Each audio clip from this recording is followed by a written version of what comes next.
जगन्नाथजी, तुम्ही शहानिशा करायला हवी होती. बरोबर आहे. पुन्हा एकदा म्हणतोय की खरंच माझ्याकडनं खूप मोठी चूक झाली. आमची नका, त्यांची माफी मागा. चंद्रकांतजी, हो जगन्नाथजी, काय करताय? जगन्नाथ, आतापर्यंत ना तुझ्याकडून काय माझ्याकडून काय अनेक चुका झाल्यात आणि आपण एकमेकांना माफ सुद्धा केलंय. पण तू ना माझ्या निष्पाप नवऱ्यावरती हात उगारलायस. ही चूक मी नाही माफ करू शकणार.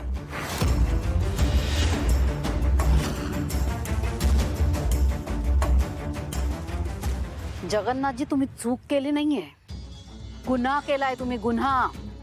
आणि हा असा गुन्हा आहे ना की ज्यासाठी तुम्ही 100 वेळा जरी चंद्रकांतजींचे पाय धरले ना तरी कमीच आहे.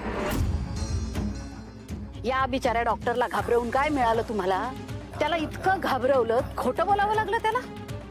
जगन्नाथजी, चुकला तुम्ही खूप. एका देवासारख्या माणसावर हात उगारला तुम्ही. कुठे फेडाल ही पाप?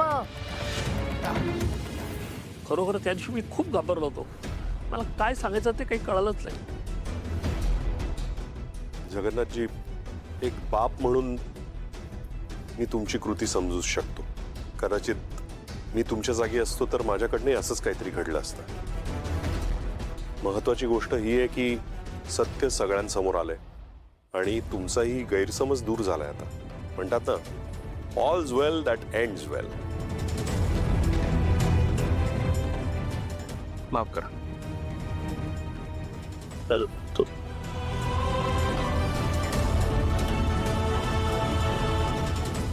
माझा विश्वास होता की यात बाबांचं काही चुकलेलं नाही. आई, आता जे काही झालं ते झालंय. आपण विसरून जाऊ आणि पुढे जाऊ. आता जगन्नाथजी, मला वाटतं आता नवीन पर्वाची सुरुवात तुमच्या आवडीचा चहा घेऊन करूया काय? चालेल. अनामिका, जा चहा बनव सगळ्यांसाठी.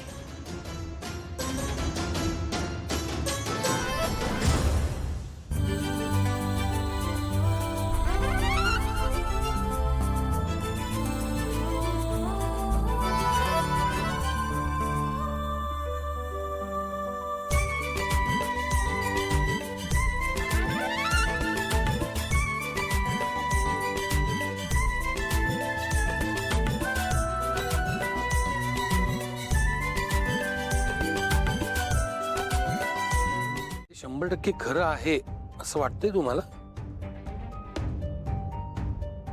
म्हणजे तुम्हाला अजूनही शंका आहे त्या डॉक्टरांवरती?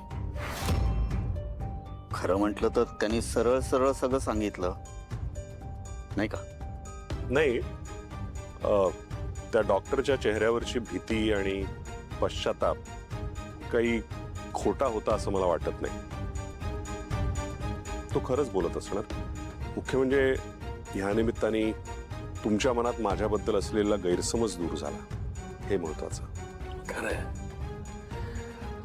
पण ती मुलगी कोण आहे? म्हणजे तिला कधी पाहिलं नाही मी. ती पण त्यांनीच आणली, म्हणजे भैरवी माईच घेऊन आलेत. अनामिका नाव आहे तिचं. अनाथ आहे ती पोरगी आणि आमच्या घरच्याने तिला आश्रय दिलाय. भैरवीजींचं रेकमेंडेशन आहे ना ती, म्हणून. का कोणास ठाऊक माहित नाही, पण ती ओळखीची वाटते. म्हणजे कुठेतरी बघितल्यासारखं वाटते तिला सारखं.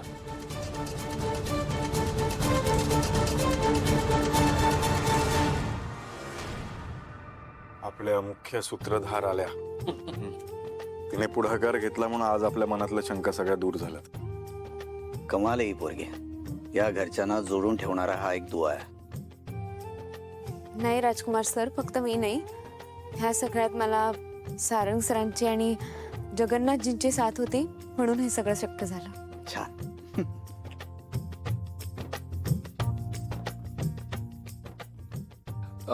मी आलोच जरा. तुझ्या हा माझा चेहरा तसा हसमुख आहे. काय ना, काही काही एवढ्या वर्षानंतर अनुभव येत आहेत त्याच्यामुळे असं होतं. बघ ना, ते जगन्नाथजी आले काय, त्यांनी बाबांची माफी मागितली काय, तो डॉक्टर येतो काय आपल्या घरात, सगळा उलगडा करतो. वेगळाच अनुभव आहे ना. पण एक मात्र आहे, जगन्नाथनी शहानिशा करायला पाहिजे होती खराकोट्याची. शहानिशा तर करायला हवी होती. मला याचं आश्चर्य वाटतं की डॉक्टर स्वतः आले आणि स्वतःच सगळं सांगितलं त्यांनी. एक्झॅक्टली. नाही पण ह्या सगळ्याचा उलगडा झाला हे महत्वाचं आहे. भैरवीजी बद्दल पण सगळ्यांचं मत क्लिअर झालं. आणि अनामिका काय तशी वाईट मुल काय काय काय बोललं? काय झालं तुझ्या डोळ्याला? हा, डोळ्यात काही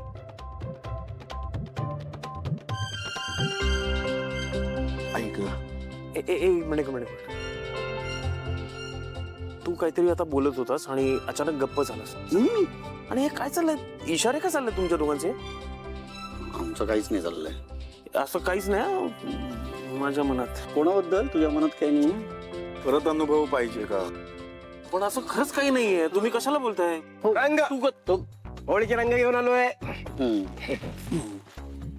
काय एकदम म्हणजे दादा ऐक ना, माझ्या मनात काय नाही सारंग. तू ते ऑर्गॅनिक आहेत ना? 100% ऑर्गॅनिक आहे. कोणाला खाज येणार नाही, चेहरा लाल होणार नाही. 100% सांगतो, अनुभव येणार. अरे बबलू ऐक ना, कलर आणि ऑर्गॅनिक जर नसले तर तेच रंग मी हा ते सगळं ठीक आहे. जेवूया, आधी भूक लागली असेल ना. अरे जेवूया आपण, पण जा जेवण घेऊन ये. जा, जा. माझ्या मनात असं काही नाहीये. आधी जेवूया मग बोलूया प्लीज. हे अविस्मरणीय असतं. पोट भूक लागली. डोकं चालू नाही ना एवढं. तेच म्हणतोय. आणि रे अजेवण अपचन झालं तर लफडा होईल ना आपला. काय रे? डोळे मिटून बसतो.